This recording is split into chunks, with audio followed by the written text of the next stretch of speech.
Hey guys, this is Joseph from Jouleconcepts. Happy New Year once more. We're still in January. Um, I hope everything is fine. Today we are going to be looking at Spline Dynamics. Everything to it. I just feel we should, in this new year, I want to be talking more about dynamics and animation and all that. So let's see what we can look about this Spline Dynamics. Okay, I'm going to go over to Cinema 4D.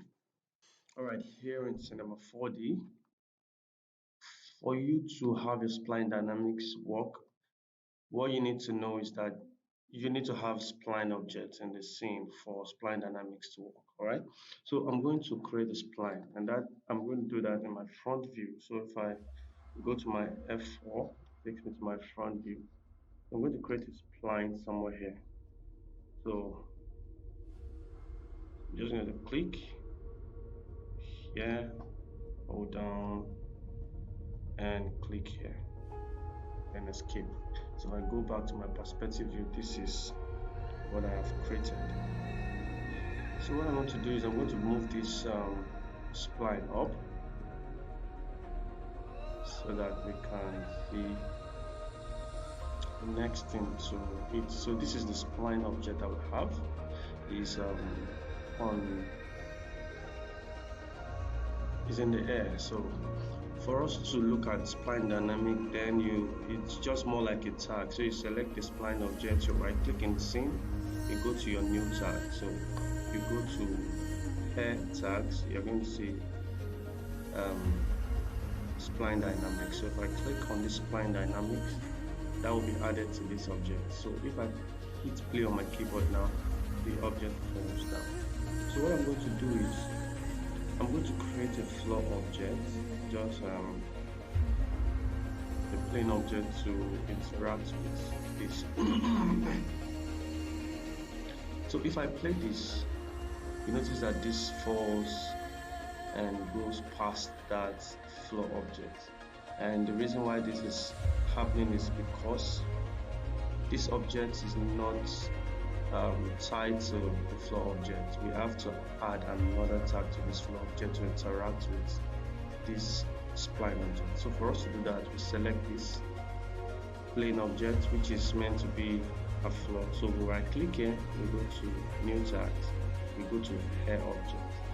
We're going to see hair collider. So that is what we need. I've tried several times to add collider objects in the simulation tag, but it didn't work. So I don't know if you think you have a better way, and if that can work, just put it in the description for everyone to learn. But the one I know is you go to this and you go to hair tag, you go to hair collider. So if I undo this and play this now, so let me just add this material so you see it. So if I play this now and falls, you notice it collides with this floor object. So that is the first thing we need to know. That's the first thing to this. So the next thing is, if I play this, you notice what happens. You notice that the bounce on this is much. So what you can do now is that if you go to the spline dynamics tag, sorry, if you go to the plane tag, the hair collider, you notice that it has bounce. So if we reduce this bounce to 0 and we play this again, you notice you have no bounce. You notice that there is no bounce, it just falls. So it depends on what you're trying to simulate. If you're trying to simulate more like a strand of hair or a cloth strand of thread of, I hope you understand, thread, and you don't want to have bounce to it. You can also add friction. If you want to have more bounce, you can bring this up, and if you play this, you notice it bounces up and more like that. So let me increase this to 300. So that is what that. So you can't really have this bounce option in the spline tag, spline dynamics tag. You only have that in the collider. So you notice this bounces up and more. So the lower the value, the less the bounce effect will have. So I'm going to bring this back to, let's say, 10. So I just have a little bit of bounce. So that's fine. Then you also have friction. Now friction is more on the object. So if we have this object inclined, in this case now, sorry, if I have this inclined, and just to illustrate that this floor is not straight. So normally what will happen is that if you click this, it starts to scroll down. Notice that it starts to flow down that plane depending on the angle of inclination of the plane. Alright, so if we play this back, you notice what happens. So you start moving, and that's that. And you can also simulate things with that, with this friction. If we make this friction 0 and we play, you notice it slides down very fast. That is what the friction does. So if you want an effect whereby it doesn't slide, all you need to do is just increase this friction. So if you increase this friction to this, notice it falls and just sticks to that. So the rate at which it slides is very small. And the reason why you're having this is because the friction between this object and the floor is very high. So you won't have that sliding. So you also want to, depending on whatever you want, that is there for you to set. So you have so I think I'm just going to be talking about these two tags here for now. So you can also decide to deactivate your collider tag. So if you deactivate that, that means there is no interaction anymore, so it falls down. So that's what this does. Then this force is used when you have force in the scene. I want to add force to this. That's when you can activate this and add force. We've not added force here, so we're going to talk about this later. So let's go to the Spline Dynamics. So if you look at the Spline Dynamics, you have 6 tabs here. So the basic one is just more like the name of it. Then you have the tag and tag category, where you can also activate the collision with this object. So if you don't have the collision on, you notice it doesn't collide. So for you to have this object interact with this, on both tags you must have collision activated. You must have it activated here and also activated. If you have it deactivated and activated, it won't work, and other way around. So I hope you understand that. Then the rigid body, we're going to talk about this later. So if you go to the properties, you have your drag. So if you play this, drag just more like the rate at which this falls. So if we bring this drag to, let's say 10, let's just make it very intense. So if we make it 50% and play, you notice the rate at which it falls is slow. So the simulation is still working, dynamics is working on it, but we have put into consideration drag, so it's dragging. So if we say we don't want to have any drag, then the rate at which it goes 100%, the simulation goes at 100%. So that can also do this. So you can right click this and set. Then the stiffness, I'm going to talk about the stiffness later. Stiffness just talks about how thick or the spline object is going to be. By the time I get there, then we also have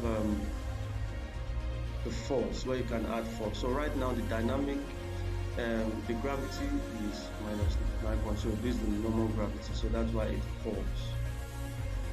Okay, so if you don't want to have any fall, you want to simulate something that is in air, that means you want to make this 0. To make this 0 and you play, it is static. Then you can now incorporate this with your property. You have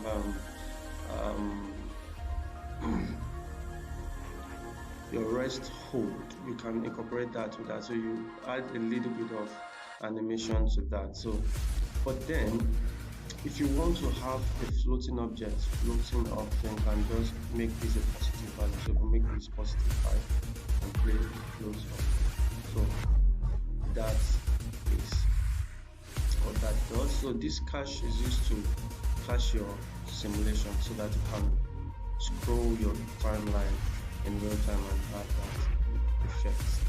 Alright, so let's look at let's get back here and look at some things here. You notice we have under the display icon, you have the mass. So you can set the mass of this object. So the mass is more like how heavy the object is. So the default value is 1. So if I want to simulate something very heavy, then that means I'm going to be having a larger value of the mass. Then this fixed point is used with the point in the spline that is used to fix a particular section of this object. So if I go to this spline and I go to point mode, I click on this point, then go back to the tag and set this fix. Under this fixed, and I click on set. Notice what happens, that it's going to turn purple. You can see the purple color. So that is to tell you that this point is fixed. So if we try to simulate this now, this will be fixed here while this falls and that. So if we play, notice what you have. Yes, so you can see what we're having, that even though we're having this, so let me bring this down. Okay, don't have to. So let's just move it up more. Notice what we have. This place is fixed 1. And the other thing we can notice is that the interpolation between this, we are noticing that this is just more like a line, more like a stick. So, but if you want to simulate more like hair or cloth, strand of thread, you notice you're not going to have this linear interpolation. So how can we solve that? The first thing you're going to do is to go to the spline tab, change this from present to display. Then if you play this again, nothing will happen. It's still the same thing you're going to have. But the reason why you're having this same thing is because you only have 2 points for the software to calculate with. You only have these points, 1 and point 2. So for us to simulate that effect, we need to add more points to this. So for us to add more points to this, just go to the point mode, Control 8, select all, then right click. You're going to see subdivide. Click on the settings under subdivide. Then you can set the number of subdivision you want. So the lesser the value, the less accurate the curve you're going to have for that. So depending on your machine, you should know the value to go for. 20 might be too much for you. But in my case, I want to have a more. So notice, I think 20 is still able small. So I'm going to undo that. Right click and do this. So maybe I'm going to change this to 100. Just want to have a lot more points. So this is fine. So now we have a lot of points in. So as soon as we do that, what will happen is that if we replay this, everything will fall down. And the reason is because adding more points have reset this. So for us to pin this, we have to go back and pin and select the point that we want to pin and set. Click on the set again for us to do that. So you need to put that into consideration. So if we play this now, you notice that this falls and you start to have this hair-like effect. So that is how you can solve that issue where you have this. So I'm going to undo this. So I'm going to stop and play, and what I want to do now is to select 2 points. So 1 point here and another point here. So select this point and shift this point. Then come here, release first or clear, then set points.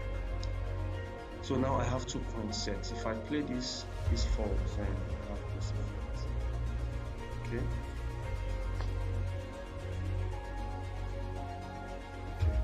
So let's see here. Okay, so we have close spline. We don't want to close the spline. So if we play this, we have this effect. So let's now look at this effect and go back into what these settings do.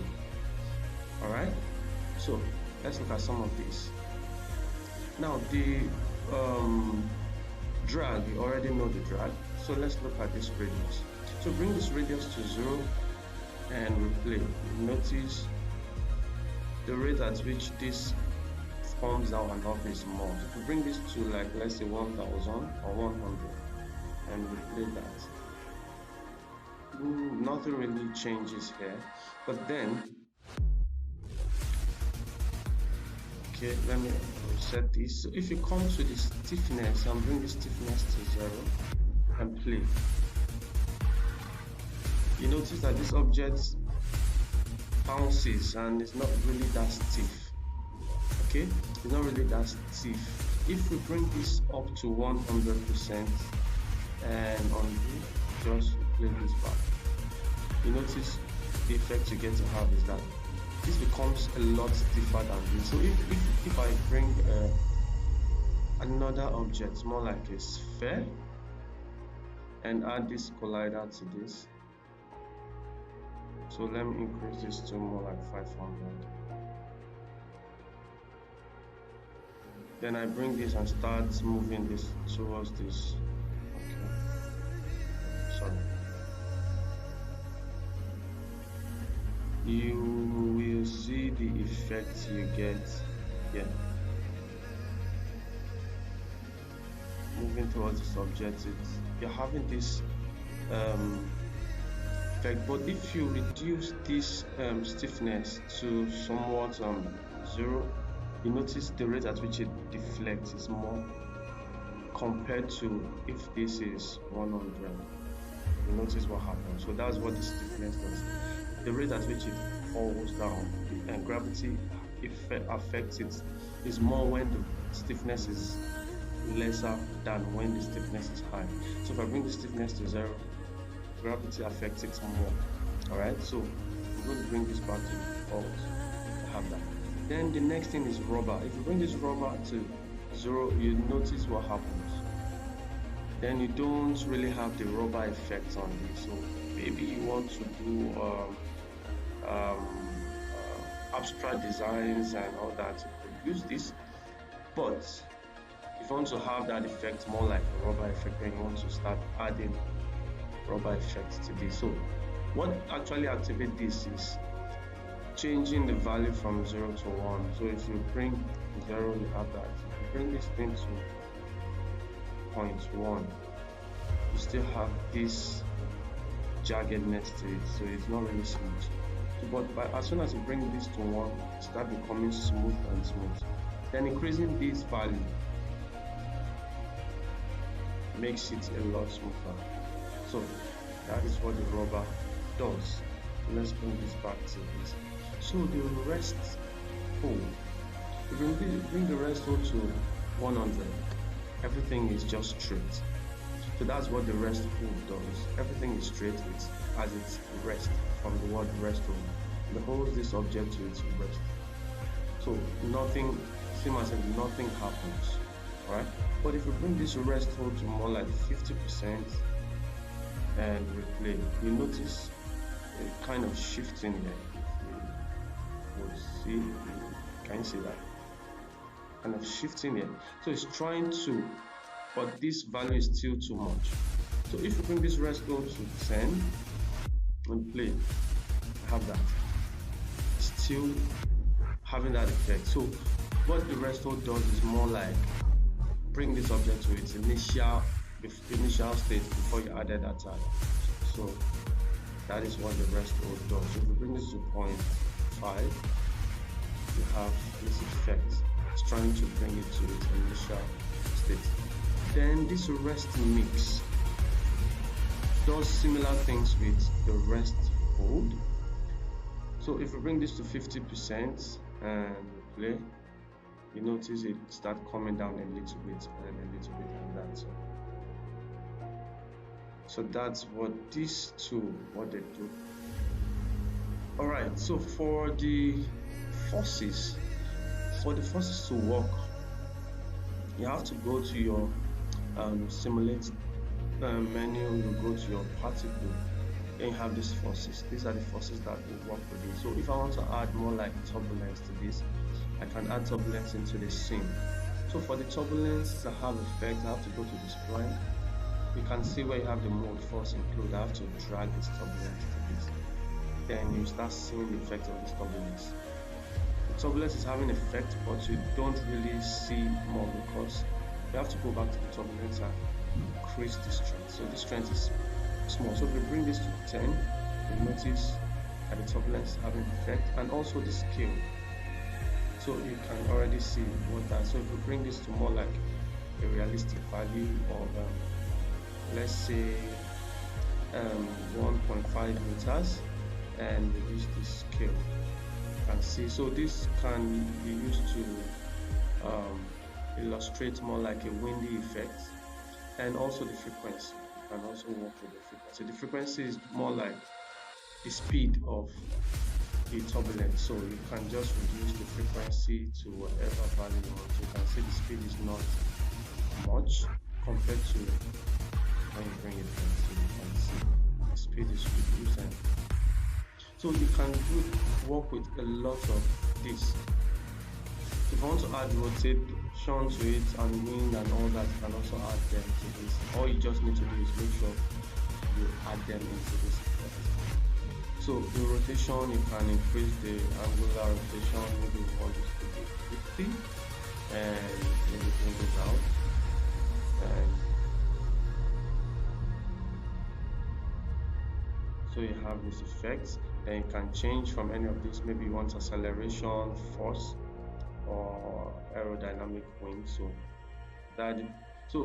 here you can add these forces and add it to your spline dynamics and works.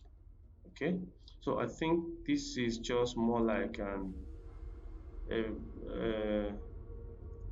basic setup for spline dynamics and adding colliders to that. So if you feel this was helpful, please give me a thumbs up because it helps me. And if you are new to this channel, please subscribe because I do similar tutorials to this every time. So thank you for sticking around. You have a wonderful day and God bless you. Bye.